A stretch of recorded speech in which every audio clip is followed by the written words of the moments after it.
without realizing it, you are leaving fingerprints on someone's soul, not on their hands, not on their clothes, on the part of them that will one day decide whether the world is safe, whether they are worthy of love, whether they belong here.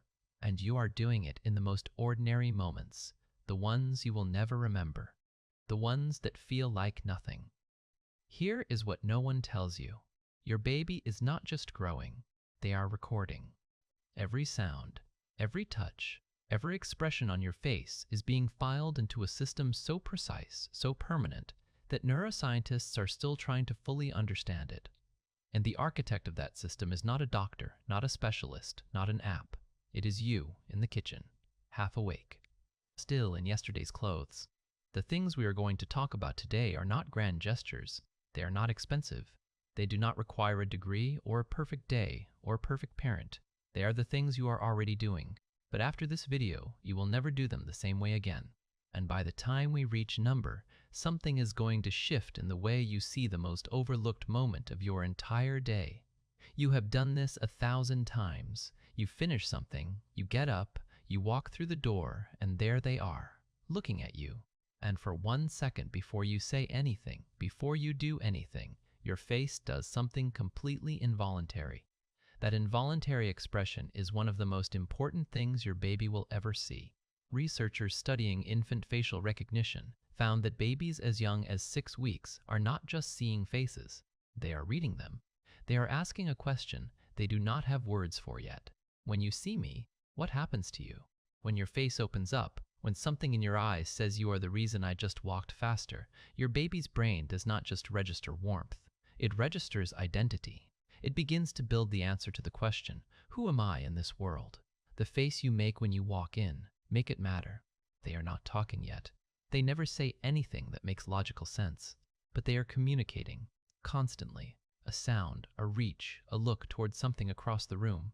These are not random, these are attempts. And what you do in response to those attempts is building something researchers call the foundation of all future communication. When you respond, when you lean in and say, "Oh, really? Tell me more," as if they just said something profound, you are not playing pretend. You are completing a neurological loop. You are teaching their brain that their voice has power, that when they reach out, something reaches back. Studies tracking children from infancy found that babies whose early sounds were met with consistent response developed significantly stronger language ability, social confidence, and even emotional intelligence years later. They are not babbling, they are practicing. Every time you answer, you are telling them it is worth practicing. This one is going to sit with some of you differently than others, and I want you to hear it gently, because this is not about judgment. This is about something your baby is experiencing that you cannot see. When your baby looks up at you and your eyes are somewhere else, their brain registers something specific. Not abandonment, not anger, something quieter and more confusing than that, a void where connection should be. Researchers call the documented response to this emotional absence the still face effect. And what it shows is this: babies do not just want your body in the room, they want your attention to land on them. You do not have to be present every second. That is not the point, and it is not possible. But those moments when they look up and you look back, those are not small. Those are the moments that add up to a feeling they will carry long after they have forgot every specific thing that happened. Am I worth being seen? Put down what is in your hand sometimes. Look back. That is enough. Your hands are talking to your baby's nervous system right now, not metaphorically, literally. Research from the Touch Research Institute has documented that the quality of physical touch in early infancy directly affects the speed at which a baby's nervous system develops. Slow, deliberate, warm touch accelerates the development of the neural pathways responsible for emotional regulation, stress response, and even immune function. But here is what strikes me most about this research. When you are calm, when your hands are steady and unhurried, your baby's heart rate synchronizes with yours. Their cortisol levels drop. Their breathing slows. Scientists call this co-regulation. You are not just holding a baby. You are being their entire nervous system while theirs learns how to work. Think about that the next time you feel like you are not doing enough. Your arms right now are doing something no machine, no device, no expert can replicate. Your baby startles. They fall. Something scares them. And in the fraction of a second before the cry, before the pain registers fully, they do one thing. They look at you, not at the floor, not at whatever hurt them, at you. And your face, in that fraction of a second, is the most powerful piece of information they will receive. Developmental researchers call this social referencing. And what it reveals is this. Your baby does not come with a manual for interpreting the world. They borrow yours. If your face says catastrophe, their nervous system files the event as catastrophic. If your face says this is manageable, I am here, their brain files the exact same event as survivable. You are writing their emotional instruction manual in real time. The calm you bring to the small, scary moments is not just reassurance. It is the template they will reach for, quietly and unconsciously, the next time something frightens them at 5, at 15, at 40. Stay with me because what comes next is the one most parents have never considered. Your baby cannot understand your words yet, but they are hearing something else entirely. Research using brain imaging technology showed that babies as young as 4 months respond to vocal tone the way adults respond to alarm signals. Not because they understand the meaning, because their biology reads the sound itself as data about the environment. Tight voice, fast pace, clipped words, their amygdala activates, their stress hormones rise, not because something bad happened to them, because their body is designed to read you as the signal of whether something bad is happening at all. This is not a reason to perform happiness you do not feel. That is not what this is about. This is about one small thing. When you notice your voice is carrying more than you mean it to carry, take 30 seconds. Breathe slower. Soak your throat before you walk toward them, not for you, for the nervous system that is using your voice as its weather forecasts. That is all it takes to change the atmospheric pressure of your baby's entire world, not to them, about them. When someone asks, "How is the baby?" when you are on the phone, when you speak about them in the next room without thinking about whether they can hear, babies begin processing emotional context in language earlier than almost any researcher initially predicted. They cannot decode the semantics, but they catch the emotional charge, the heaviness, the lightness, the warmth or the exhaustion in how they are spoken of. And beyond that, there is something else happening.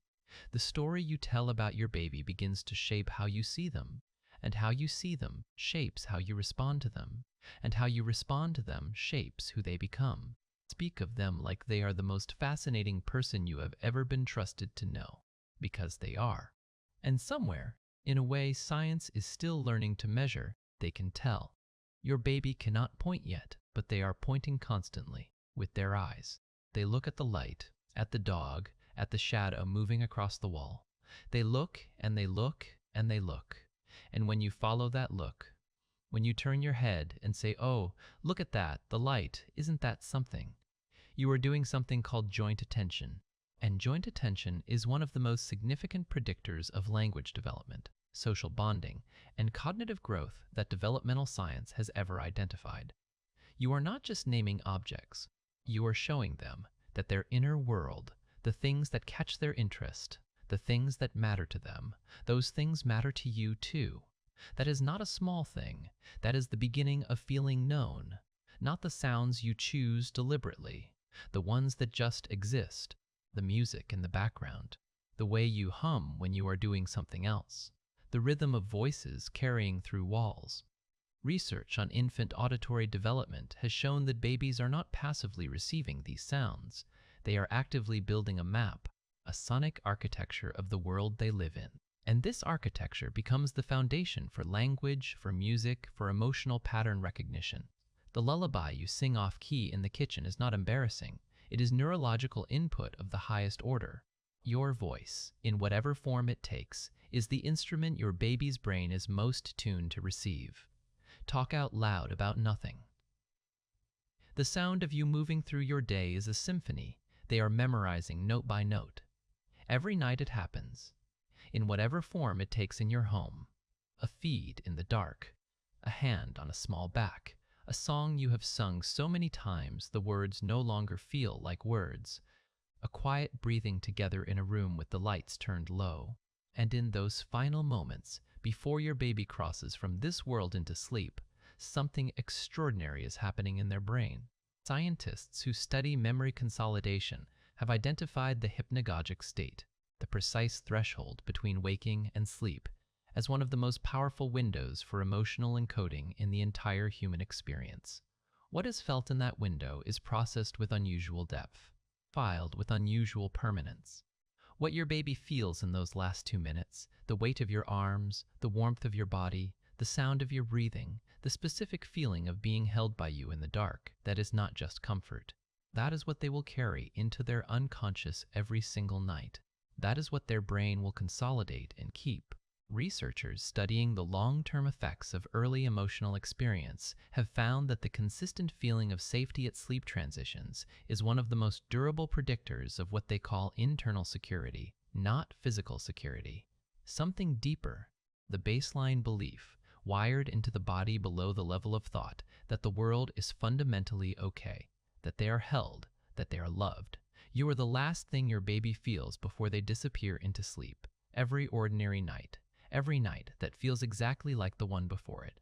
You are what they carry into the dark, and the science, the decades of research, the brain scans, and the longitudinal studies and the findings from the greatest developmental minds of our time, all of it points to the same place. Not the toys, not the classes, not the perfect routine or the right sleep schedule or the most stimulating environment. You, in the dark.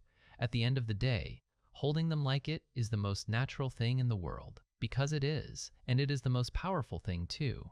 So the next time you are sitting in the quiet at the end of a hard day, wondering if you are doing enough, remember this. The most important thing you did today had no audience, no applause, no metric to measure it. But somewhere in a small brain that trusts you completely, it was recorded. And it will stay there longer than either of you will ever know. Is there a moment with your baby that felt ordinary to you, but somehow you knew it was something more? Tell me in the comments. I read every single one.